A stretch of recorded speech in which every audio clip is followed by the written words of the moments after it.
Afaan Oromooti. Nu waliin tura.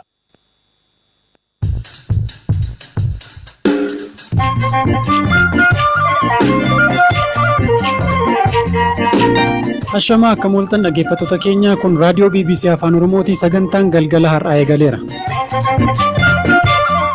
Boorana daangaa Itoophiyaa fi Keeniyaa irratti walitti bu'iinsi uumame lubbuu namoota hedduu galaafate. Looyyaasuun lama fudhatte jaarsi jeeftee meeshaalee irra fudhatte intalli qoloon jirtullee harkaa madeessite.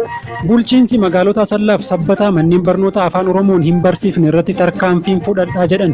Afaan Oromootiin barsiisuu irratti sababa adda addaa baay'isanii ta'ee jedhanii eenyummaa ishee akka dagattu godhamaa jira kan jedhu guutuun sirriitti ilaalle. Rakkoon guyyaa kaleessaa Gudaritti uumame maali gabaasa qabna.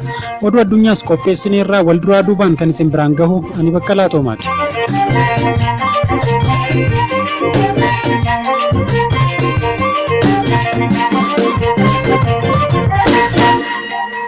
Aanaalee godina Booranaa daangaa Itoophiyaa fi Keeniyaa irra jiran lama keessatti walitti bu'iinsa uumameen gama Itoophiyaan namoonni 5 ajjeefaman namoonni 7 madaa'uu aangawoonni BBC'tti himan. Gama Keeniyaan ammoo namoonni 12 ajjeefamaniiru jedha poolisiin Keeniyaa.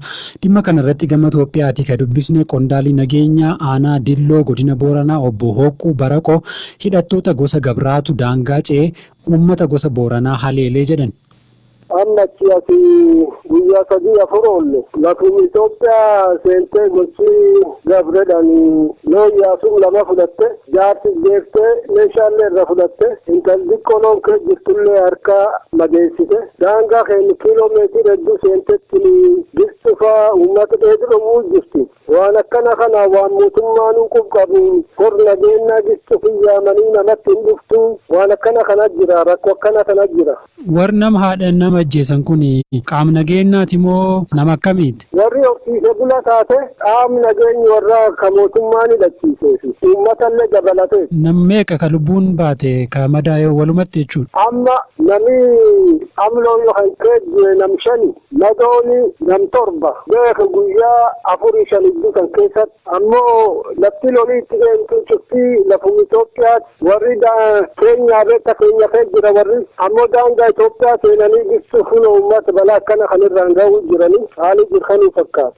Lafti itti balaan kun geette aanaa Dilloo keessa bakka kamii aanaa biraa keessa hoo hin jirti? Lafti kun Tulluduu beekani. Aanaa kam jal jirti? Dilloo Tulluduu nam 3 jettee namni madaa'e gar nam 3 gaa tokkolleen gar naannoo Arbaleeti aanaa Dillooti faanaan dirreetti ka waldaan geessu Arbaleef qaadii midhanii jalbi namni nam 2 madoon nama 4 lafuma Itoophiyaa keessatti dhuftetti uummata dhiigi. Warri gamaa milishaa Itoophiyaatu dhufee nu haadhee namni irraa ajjeesee jedhan isin maal jettu? Sinilatti sinin dhara waan armaan duratti iyyuu nam dhuftetti nuuri keessatti taatetti nam nagaan irra fixanii jettee horma hoyyalee irratti mul'isulleen dhartaate ministeerii nageenya lamaan mootummaan Itoophiyaatiif Keenyaa mooyyal irratti taa'ee rakkoon akka warra taate hubatanii jiranii uummatillee lafisa keessatti dhufanii yooyu qabeen isaa irra saamanii lubbuu isa baasanii harka maratetti hin taa'u waan danda'aniin lafisa keessatti illee ofirraa qolachuu jira. Kanammoo akka qaamaanaa taatetti waan kan akka isheen tasgabbooftu maal jennaan itti yaa'uu jirra. Daangaa biyyaallee akka uummatni keenya hin ceene qara duraaniyyuu gorsinee jirra. Ammoo nama sigga dhufetti warra kan keessatti maatii kan keessatti yaadu namilleen akka maratetti durbee talanta taa'u. Kanaafiyyuu haalli jiru haala kana kan fakkaata. Miidiyaan keenya Capital FM jedhamu poolisii Keenyaa eeruun akka gabaasetti walitti bu'iinsa kanaan gama Keenyaan namoonni 12 yoo ajjeefaman kanneen keessaa 3 daa'immani. Sababii walitti bu'iinsa kanaas gosa Booranaa gama Itoophiyaatu daangaa ce'ee gosa Gabraa ka Keenyaa keessa jiru haleelee jedha gabaasichi.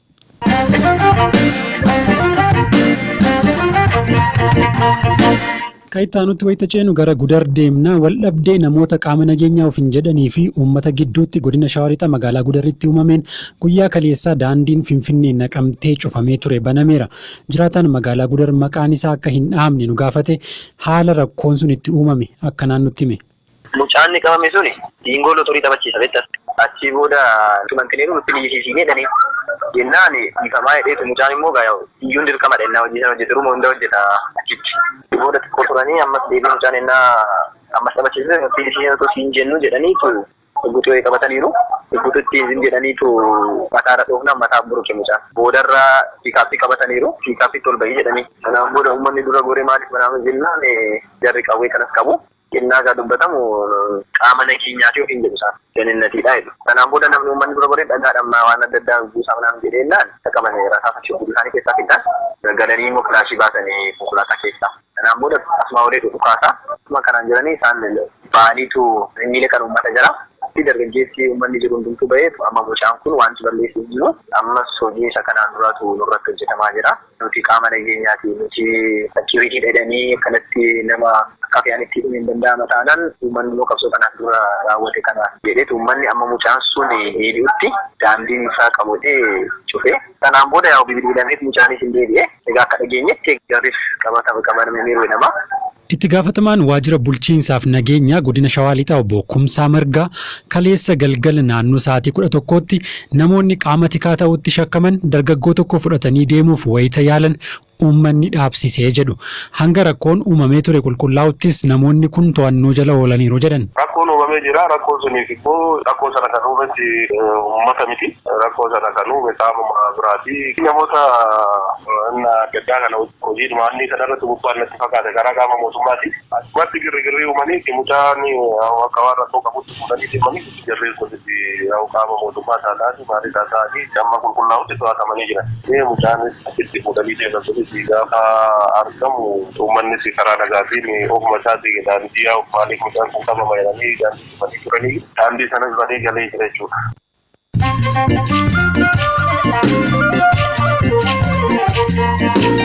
Sagantaa raadiyoo BBC Afaan Oromoo dhaggeeffataa jirtu itti aansanii oduu addunyaa simbiraan geenya Hamzaa Huseentu qopheesse.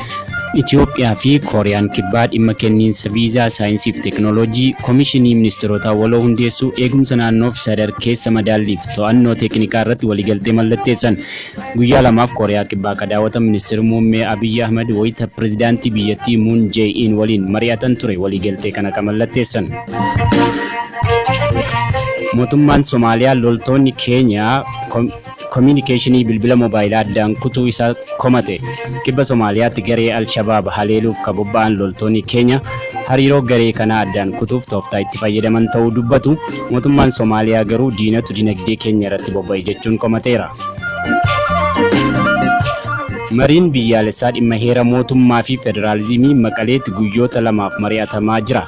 Filannoo biyyaalessaa dhufu dabalatee haala qabatamaa biyyattii irratti xiyyeeffate marii kana irratti paartileen naannoo biyyaalessaa abbootiin amantaa fi hayyoonni hirmaachaa jiru. Marii kana irratti pirezidaantii ittaanaan naannoo Tigraay Dabratsiyoon Gebረ Mikaኤል akkana jedhan. አሁን በአገሪቱ በስፋት የተከሰቱ ያሉ ችግሮች rakkoon biyyattii heera mootummaa kabajuu dhabuu fi olaantummaa seeraa kabachiisuu dhiisuu ta'ee osoo jiru kanneen sirna federaalizimiitu rakkoo uume jedhan hedduudha. Heera mootummaas yoo ta'e fooyyessuun ni danda'ama. Muftaas kanaafuu rakkoo amma keessa jiru keessaa ba'uuf heera mootummaa fi sirna federaalizimii keenya tiksuu nuuf fala. መንግስቱና ፌዴራላዊ ስርዓታችን ሁሉን አቀፍ ማድረግ ይጠበቅብናል። Keenyaan yeroo jalqabaa fi boba'aan qulqullaa'in gara alaatti erguu eegalte kampaniin Chaayinaa UK'tti argamu boba'aa oomisha jalqabaa barmeelii 240,040 fudhachuuf caalbaasii mo'ateera. Keenyaan dirree Turkaanaa irraa boba'aa kuufama barmeelii miliyoona 500 fi miliyoona 60 qabdu ta'u guutummaatti bara 2024 irraa oomisha akka eegaltu beeksisteetti. Faanaan hogganaasaa yeroo dheeraa akka ta'an obbo Walduu Yimasil jijjiireera. Obbo Walduun hundeeffama Faanaa irraa eegalanii hogganaa turan. Hogganaa haaraan Faanaa obbo Baqqalee Mul'ataa waggoota 5 darbaniif daayirektara olaanaa tajaajila oduu Itoophiyaa turan. Yaa'ii biyyoota G7 France Biyarzit keessatti taa'ame irratti abidda bosona Amaazon dhaamsuuf doolaarri miliyoona 22 ramadame. Akkasuma addunyaatti kan ilaalamu bosonni Amaazon waggoota 10 darbaniif gubachaa akka ture yoo ta'u katibbanaa garuu seenaa keessatti isa hammaataadha jedhameera. Sudaan walitti bu'iinsa naannawa Red Sea namoota 16 galaafate booda labsii yeroo hatattamaa labsite.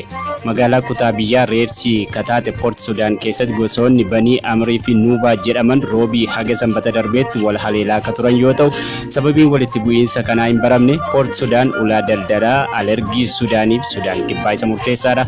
Oduun har'aa qabnu isaan kanneen turan.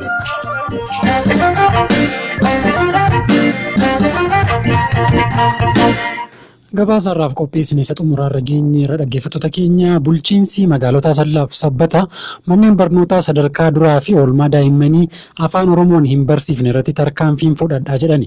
Magaalaa Sabbataa keessatti manneen barnootaa dhuunfaa sadarkaa tokkoffaa 76 keessaa 26, Asallaa keessatti immoo 23 keessaa 11 qofatu afaan Oromoon barsiisaa jira. Bara dhufurraa kaanee kanneen afaan Oromoon hin barsiifne hayyamarraa fudhannaa jedhu qondaalli waajjira barnootaa magaalaa Asallaa obbo Tasfaayee Haabtee. Ammayyuu taanaatu dubbise. Amma manneen barnootaa magaalaa keenya keessatti manneen barnootaa dhuunfaan baay'eedha. Afaan Oromootiin barsiisuu irratti sababa adda addaa baay'isanii yoo itti himamus waan adda addaa yoo mari'annus akkas sababa isaa turani. Bara kana ammoo sababni sun hin ta'uudha. Namni afaan dhalootatiin barachuu qaba. Hawaasni immoo filannoo hin qabu jechuudha. Baay'een isaanii afaan Amaariffaatiin baranii namni afaan ofiitiin barsiisuudhaaf filannoo waan dhabeef isaan biratti barsiisaa turan jechuudha. Kanaaf dhiibbaa baay'ee keessa turanii. Kanaaf sirraa'uu qaba jennee gara waggaa sadiin kanatti waan tokko 0 irraa kaanee manneen barnootaa fakkeenyaaf amma 31 naannootti jira oolmaa daa'immanii jechuudha. Gara mana barumsa 19 afaan Oromootiin waggaa 3 kana keessatti jalqabanii jiru. Sadarkaa tokkoffaa keessatti illee naannoo mana barumsa 23 keessaa 11 bananii jiru.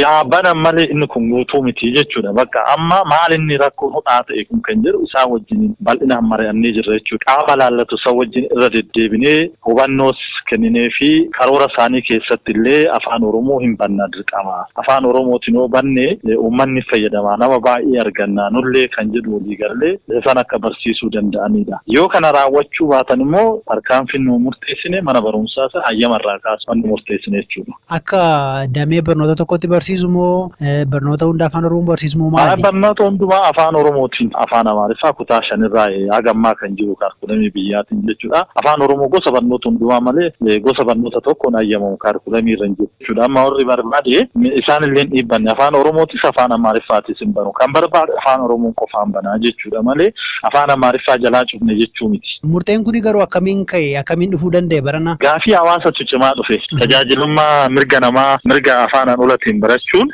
gaafii hawaasni marii adda addaa hawaasa wajjinoo taasifnu hawaasni addaa qeerroon hin kaasaa, qarreen hin kaasaa, jaarsonni biyyaan kaasuu, abbootiin gadaa hin kaasan dhimma kanarratti hawaasa baay'eetu kaasaa jechuudha dhimma kana.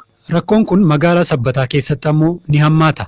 Manneen barnootaa 51f of eeggannoo dhumaa kennineerraa jedhu itti gaafatamaan waajjira barnootaa magaalatti obbo Masfin Lammaa.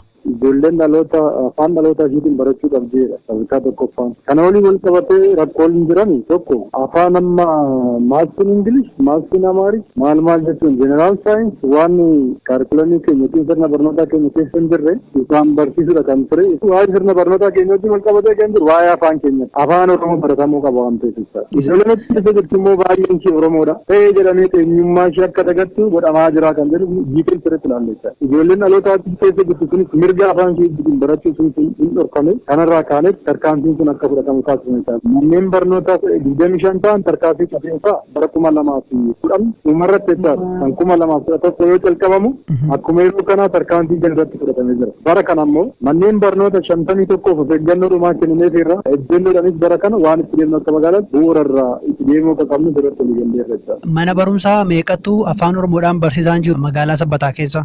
Manneen barnootaa bira geenye Piroojeektiin kan bira geenye 75 keessa manni barumsaa 20 afaan Oromootiin taa'ee kan barsiisaa jiru jechuudha. Mana barumsaa 70 keessaa 20 afaan Oromoodhaan barsiisaa jiru naan jettanii kunneen oolmaa daa'immanii fi sadarkaa tokkoffaadha. Sadarkaa tokkoffaa jechuudha. Oolmaa daa'immanii noo hin jiranii? Jiru oolmaan daa'immanii fi 125 kan jiranii. Isaan keessa meeqatu afaan Oromoon barsiisa? Oolmaa daa'immanii irratti afaan Oromoo irratti kan barsiisan baay'ee muraasa. Oolmaa daa'immanii kudha mintaala naannoo isaatti gaaffii qabna jechuudha. Isaan ofis kaasaa turre oolmatti olchisiidha waamne irra darbee immoo bara kanas akka haaratti namoota eeyyama fudhachuudhaaf dhufan garanatti wannoo gochaa jirre taasisaa jirre. Rakkoo kitaabaa kan kaasaa turani. Kaarikulamii oolmaa daa'immanii wajjin wal qabatee dhiyoo kana kan dhufe kan kitaabnis dhiyoo kana kan qophaa'e irratti xiyyeeffannee kan hojjennu ta'a jechuudha. Kanarraaf jenna obbaasnee boru walitti dachaana horaa bula.